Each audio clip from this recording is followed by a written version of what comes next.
Hey y'all, it's Ms.Chelle and I want to talk to you guys about a little something that was on my mind.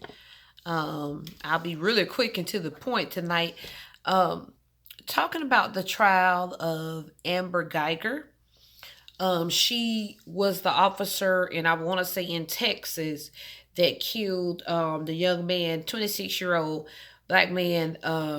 She went into the apartment. She um, She allegedly did not know it wasn't her apartment, so she mistakenly went into his apartment. Went in there. Supposedly, she thought somebody was in her apartment, and she ended up shooting that young man. And of course, he did die. He did die. So she ended up essentially murdering him. What turns out to be his own home. He was in there eating ice cream, and just relaxing in his own home. So I just have a couple of things to say about that trial, because it's been so much said about this trial, and it's some very interesting things happened during this trial.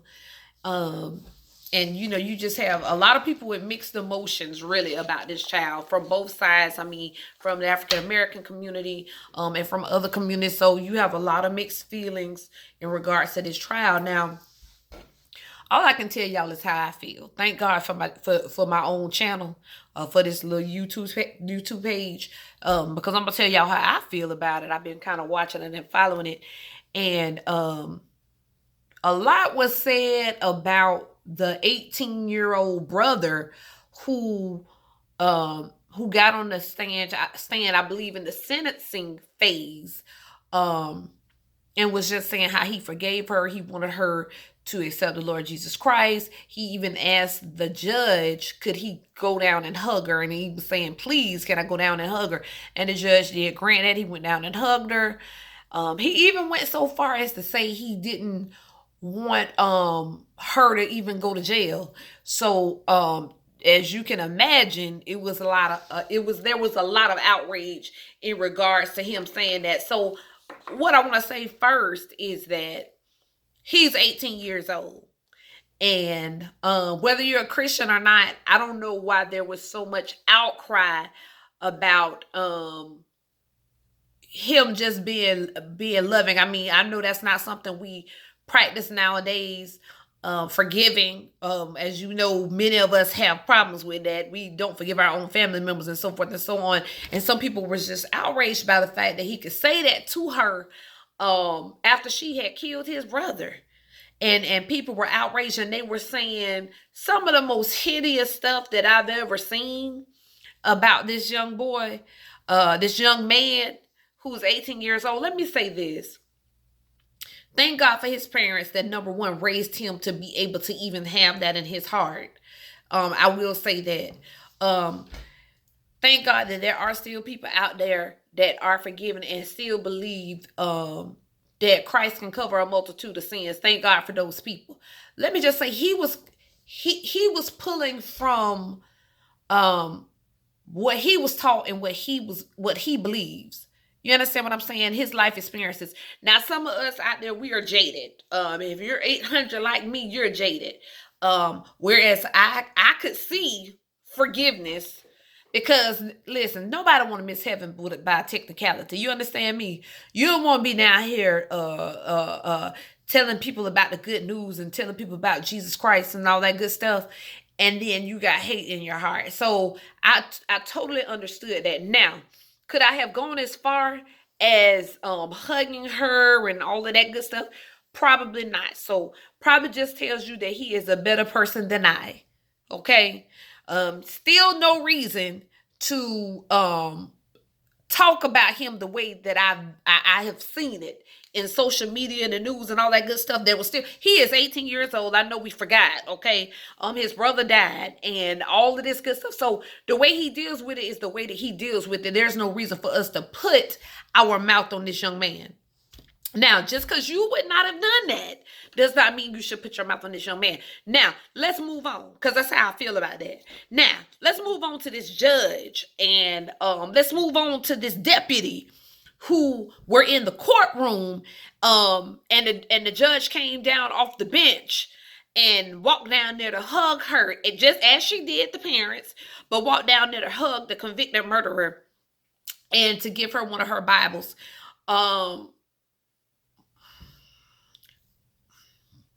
Yeah. Um, yeah. Yeah, that's how I feel about that. I would just say you just do not see that much judges coming down off of benches to hug murderers. I don't know if y'all saying y'all want to see more of that. I know I haven't ever seen it. I've not seen anybody come down off the bench and hug. And I know people don't want to make this into a black and white issue, and I can understand that. But what I will say is that if you live in America, you cannot ignore some of the blatant things that have happened amongst the races. Now, am I a racist? No. Am I black? Yep. Am I African American? Yep. Have I witnessed racism? Yep. And so and that's why we're so super sensitive to it. So it was just unnerving to see this judge come down off the bench and just do what she did. Now do I think she's a bad person and all that good? I promise you that has nothing to do with it. It was just a little bit unnerving to see her do that, as well as it was unnerving to see the deputy brushing her hair. Huh? Like, I've never, listen, I'm one of those people that's like really heavy into Law and Order, and not Law and Order the TV show, but Law and Order. Like, I watch trials and I watch cases, and I'm not a lawyer, but I be doggone y'all you back and put me in a courtroom. You hear me? But when I saw the deputy brushing her hair and her hair and all of that after the verdict, my stomach turned. Now, somebody might say that they was just, you can't fault people for being loving and listen. Nobody's faulting that. All I'm saying is some crazy disparities in what you see in our communities, and when you see people that look like us up there being convicted of murder. I've never seen anybody walk up to the defendant and start brushing their hair. Huh? I've never seen that. So, and then it makes me think. It puts me in the mindset like, judge, could you really judge this case properly? I mean, y'all listen. I'm not saying anything about her being a Christian. That's not what I'm saying. That's truly not what I'm saying. The judge being a Christian. That's really not what I'm saying. I'm saying she let her emotions, it seems, come into this trial, and that for me was a problem, because I just needed you to do the law part. Yes, as a Christian, yep. I needed you to just figure out the law part. Okay, I just wanted you to deal with that. But it was a lot of emotions, and you was crying and you was hugging people. Honey, Jeremy, I don't even know what to say about that. That really, I've never seen anything about it like that. And I do know that this young man was 26 years old. He was in his own apartment, minding his own business, and he was murdered in his own apartment while he was minding his own business. I do know that when she killed him, killed him, that she did not call an ambulance right away. She made other texts, phone calls, whatever it is, but you didn't call the ambulance right away. What? Huh? And y'all down there brushing her hair? To me, that is just really sick. And then knowing that this lady could have got 99 years and only got 10.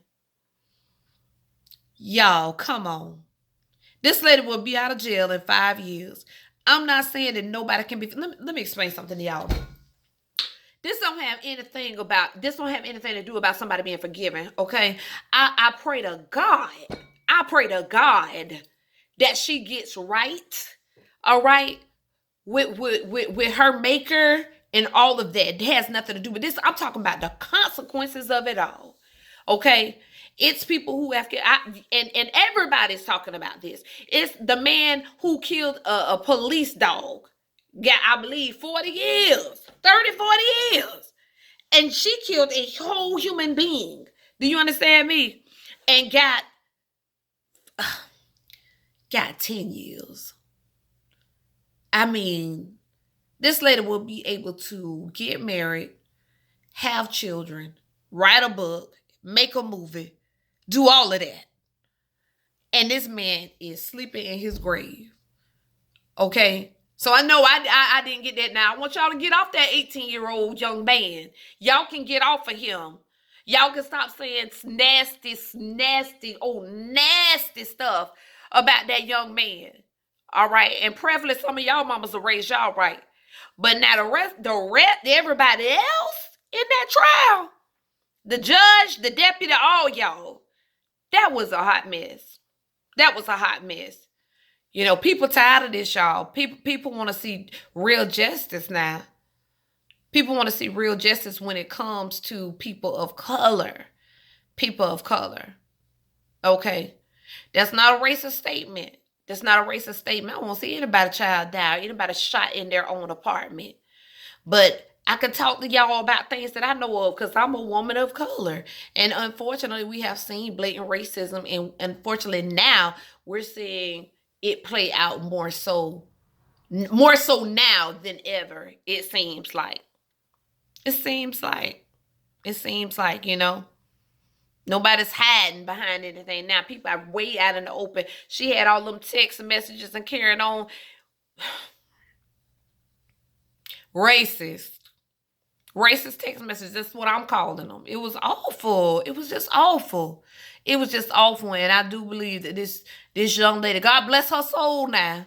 God bless her soul. But I believe she deserved more than 10 years. And she did not deserve to be coddled in that courtroom. Because so many of our young men and young women have been in the same position and nobody went over there and brushed their hair, came down off the bench, hugged them, whispered in their ear, and gave them Bibles. That's just my opinion. You understand me? All right, let's get it. Let's go.